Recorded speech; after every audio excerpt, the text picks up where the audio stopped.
Soon we'll be driving straight through the sewers. Welcome back to, Memory of Heroes. Hey man, start your engine. So, yeah, we're finally playing as Double, and you'll finally get to see some swag combos as Double, too, because of how I tried to do swag combos with O's in a previous part. And yes, he can also use the Ride Vendor, even though he doesn't have any cell medals. Well, I'm sure he's just bumming them off AG. And here's something I learned that never happened in all of my various playthroughs of this game. So we just paid for a new Candroid, right? And I was like, wait, I already have one. And you can only have one. Yep, it replaces the one that's already out. I think it happened once on your original stream. I'm not a fan of that. I wish I could have two. Let me have two. Yeah, but it'd also be kind of broken. Dude, this game's broken. Who cares? Yeah, yes, but it wouldn't be great for balance. This game is not balanced. Who cares? Listen, even in the show, you only got to use like 500 Candroids at once. Man, whatever. But Well, you don't remember the 500 Octopus Bridge? No, I do. Being able to use that though would be pretty hype. Not gonna lie, but yeah, at least in a cutscene or something. Right. But yeah, with this episode, about half of it's just going to be trailing through the sewers, full of poo gas. And the other half is going to be some pretty cool stuff, so stay tuned for that. I'm joined with Ryo. Ryo, please get rid of 5 of my subscribers for me. A child dies every 5 seconds on average. Thanks. I'm sure that'll do it. Thank you. Well, that's how it started. So... Subliminal messaging. Yeah. I can't believe that video's still up. I love how that door operates, by the way. But so you actually took a beating in that fight. Yeah, because I was trying to show off the Hawk Candroid, and it really didn't do too much, sadly. But hey, here's how good the switch move is for Cyclone Joker. That said, I do promise I will be showing off a lot of good stuff of every combo in this video. Especially Cyclone Metal. You're gonna see Cyclone Metal really shine here. Oh yeah. But there's no trigger yet. There will never be trigger. I'm sorry to tell you yes, this. there will. It's not gonna happen, bro. I'm sorry. Pure trigger. It's not happening, my man. Let it happen. O's, go away. It's not your section. Tataba, please just go and stay gone. So, last episode we were like, well, let's talk about O's. Is there anything about Double you want to say that you didn't get a chance to? I don't know. It was a very episodic show, but it had a lot of heart. Yeah. I was attached to the characters, even if the plot itself was kind of brain dead at times. For me, Double was a show that I felt it started off kind of slow. But once it got good, it got really good. Yeah, once they finally got into the groove and the characters were all established. Yeah. But yeah, here you're seeing some good shit with Cyclone Metal. Basically, if mobile defense wasn't enough for you, how about constant AoE spam? Yeah, but it's not a gun.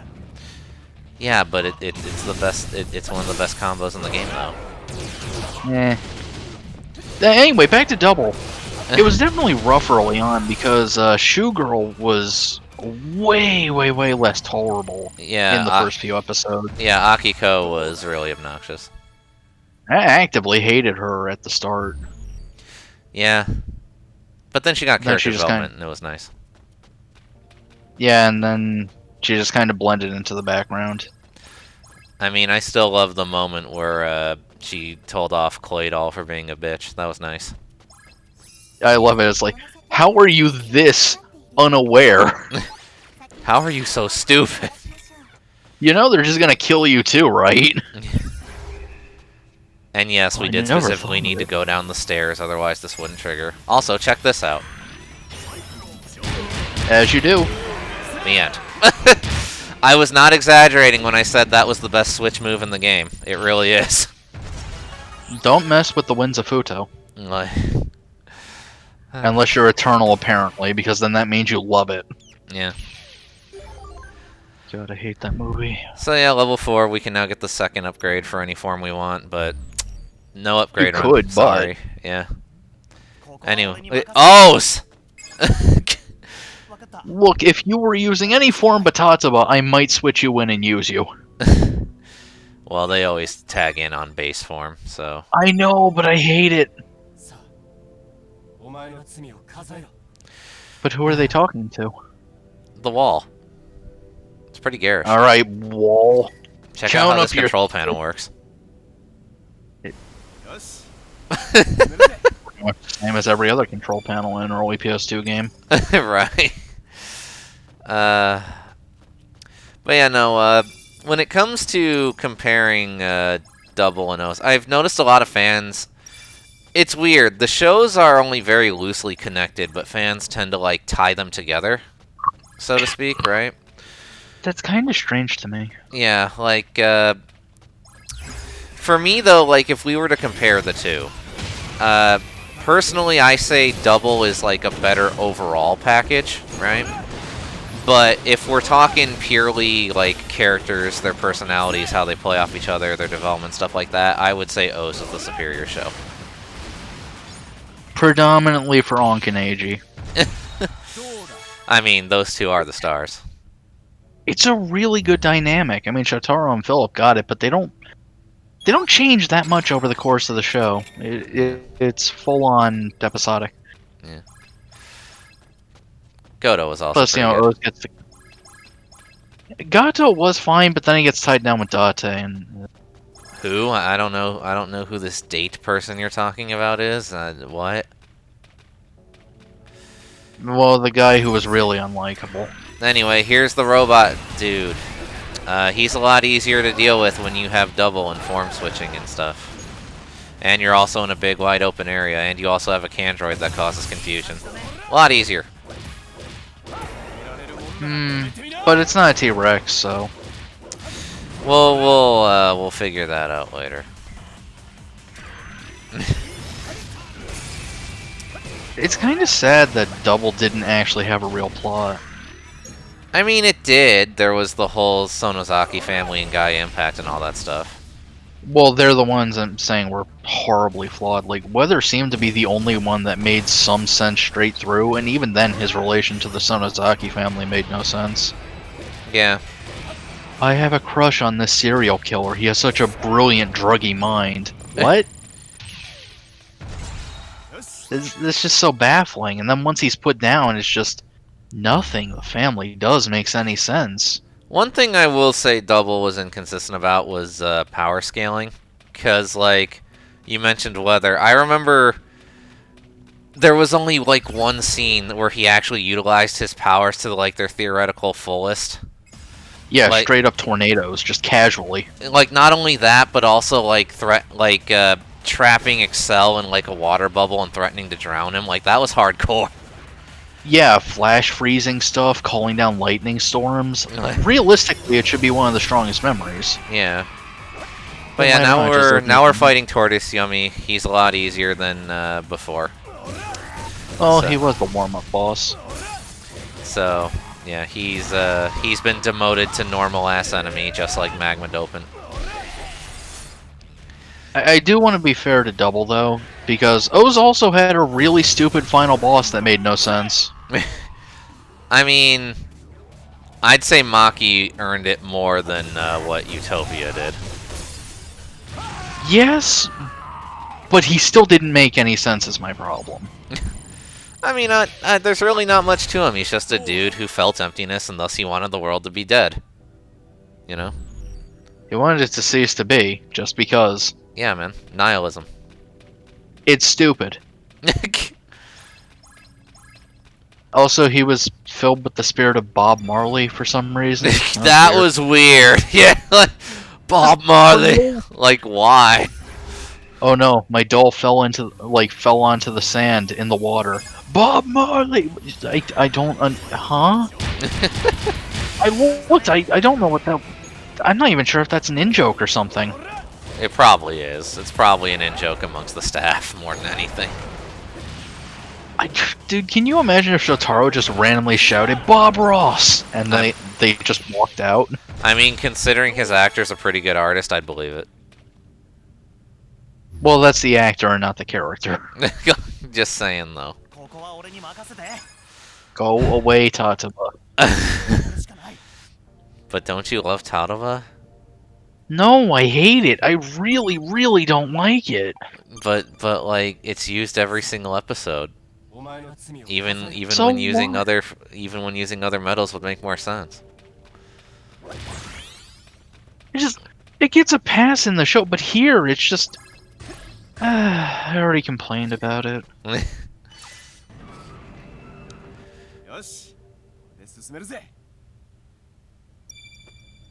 I don't know why the camera freezes there for a solid second. I guess it's because they're waiting for the game to load the rest of the area.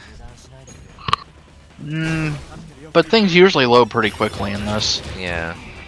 I think they just let the cutscene trigger roll on for a bit too long. Well, not a proper cutscene, but you know what I mean. Yeah. Oh! You won't be getting up to Mischief anymore. Yeah, he's dead. You're lucky he's just data. Right, like, I'd freaking say so, dude. Like. By the way, fun fact, Cyclone Metal is, I think, the only form of doubles that actually uses the gadgets in its attacks. Because, like, that Sonic Boom uses Bat Shot, and then if you upgrade his ground heavy attack, it uses the Stag Foam.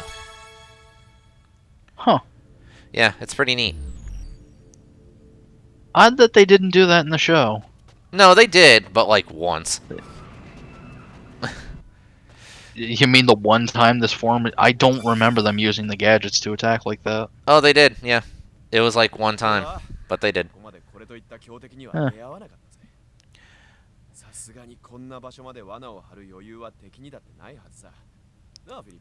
But they were all over this place. It was covered. Right. How did they not notice him?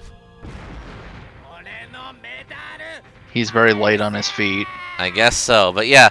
Boss fight against Gamel. Now, fun fact, this is the only boss fight against him, which makes me sad. Why does Gamel have a belt? He did. I never noticed that. Yeah. That is so weird to me. But yeah, Gamel, as much as I love him, he's really not much of in terms of a boss fight.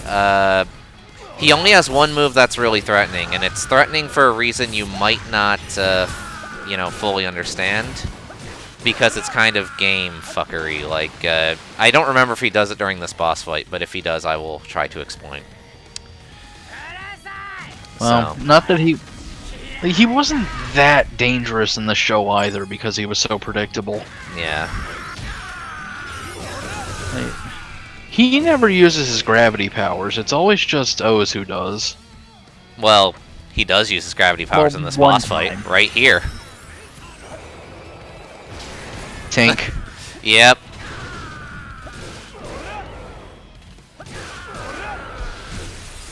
But yeah, thankfully his AI just kept doing charge, so I can do this.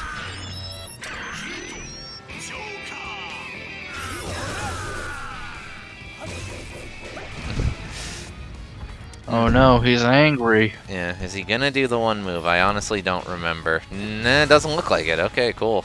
So, got really good with AI RNG here, which made this boss fight really clean. Bye, Gamel.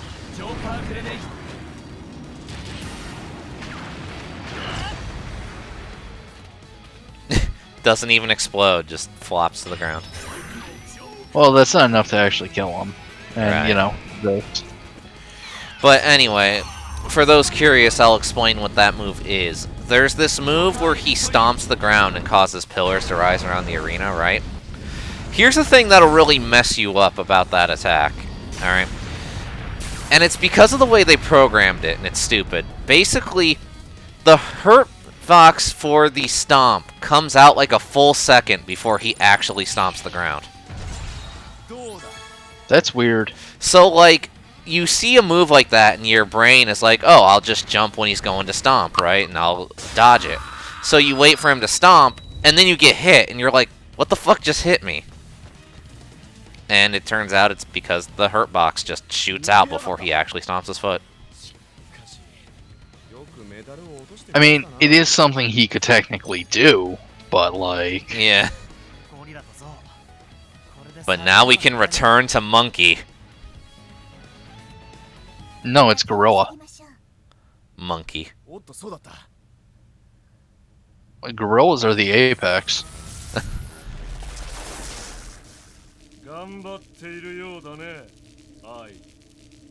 Well, hi, Dio, Phantom of the Opera. Right.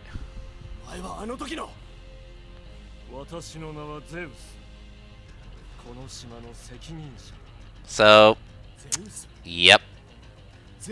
Turns out our big bad is Professor Zeus. Are we sure it's Zeus and not Zeus? It's Zeus. I know. This is actually Odin. You need to get it right. No, it isn't. The lightning bolt staff.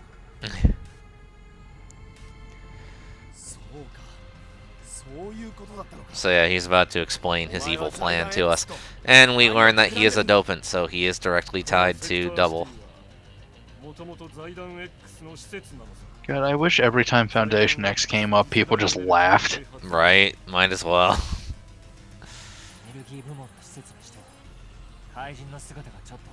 Not sure if racist, Philip? Well, dopants are a problem.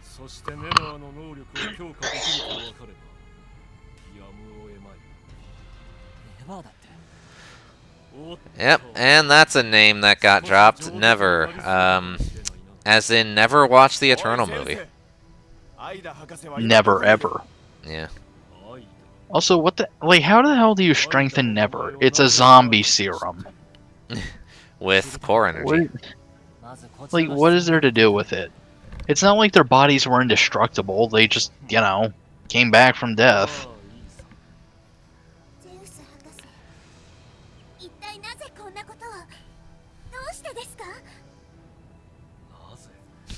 For science, of course!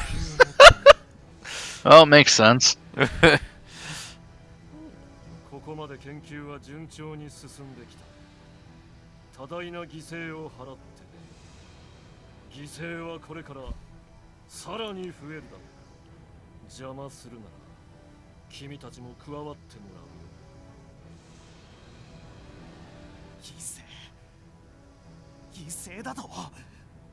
Well, that's a price I'm willing to pay.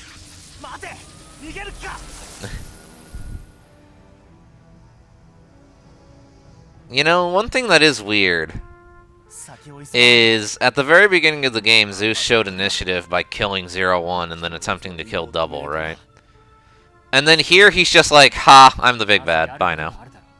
Huh, you're already on the plot railroad. I don't have to do anything. Right.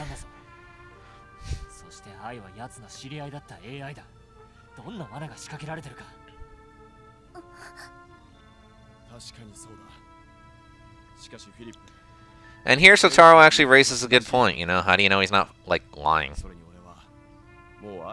Just doubt everyone, really. Yeah. Also, Shotaro, that has bitten you in the ass a dozen times. Right.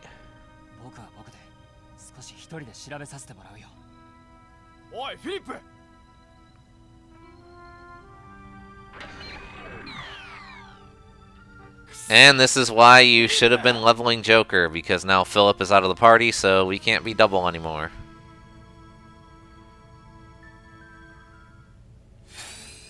I'm sure you're very broken up about this, Ryo. Not at all. But yeah, we now have all of the Sagozo medals. So we get the best form in O's. Do not Okay, at me. setting aside how... I will at you. So setting aside how wrong you are, I have a question. Yes. Do you constantly lose access to the form like they did in O's? No, thankfully. So, what makes Sagozo so good? Because, like, yes, it is my favorite form, like, on a personal standpoint, but, like, I would actually argue it is Oz's best form, like, tier-wise, in this game. Tajidor. You get it way too late for it to count. No, it still counts. When you go with tiers, you're going for overall power, not availability. I mean, in games like this, you also go by availability. Well, then you go by different tiers. They're separate. Anyway. You know, I don't get this conversation either, where I was like, I'm sorry I lead you to enemies, but, like, the thing is, like, the game started with I outright saying that that was the point, because, like, getting rid of all of the Foundation X people is the only way we can, you know, go through and get to the center tower. And they're always going to be guarding the places that would let us by anyway. Yeah. So, like, you know, even though for me personally I was Team Philip by this point, I could still see the people standing up for Team Shotaro here. That will not last. So, but yeah, no, here's where they want you to play around with Sagozo. Sagozo! Yeah, I love it. Let's take a good look at this guy. Ah, yes. Don't be a creep. Anyway, it has a good switch attack, although the range on it is short. Weird. Yeah, it does not look like it should be that short. It's so strange. Yeah. And I'm sure you're going to show it off here, right? Here's the thing. In this section, I'm mainly trying to show off his attacks. I'm not showing off the gimmick that makes Sagozo so good. I will show that off next part, actually. But here's the thing. What is Sagozo's big thing? He has a lot going for him, actually. First and foremost, he's your can opener, believe it or not. He has the highest armor attack out of all of Oz's forms, not counting one other one you get at the very, very, very end of the game. 2, he is based on tanking, so certain attacks, you don't flinch. You'll still take damage, but you won't flinch, so you can actually, like, run through gunfire and keep going, for example. Though you wouldn't want to do that on hard. Yeah. And, you know, again, good raw damage is nice. It doesn't do as much as others, but it's still there. And, you know, you also have Rocket Fist. That's dope. Like, that's like instant +2 points right there, right? Although you're really committed to the attacks. Yeah. Like, it's clearly not meant for, like, super flashy combos. It's meant to just open your opponent up and then you follow up with, like, another form. So, yeah, it's a great form, and I will do my best to show off all of what makes it so great as we go forward in parts. But although I will say it will be kind of hard to do, considering I am focusing, or rather trying to focus on being flashy rather than effective throughout this playthrough for, you know, watchability. Although the best argument in Sagozo's case is mostly that Oz isn't rocking a lot of good forms. They all have their uses. Technically, yes.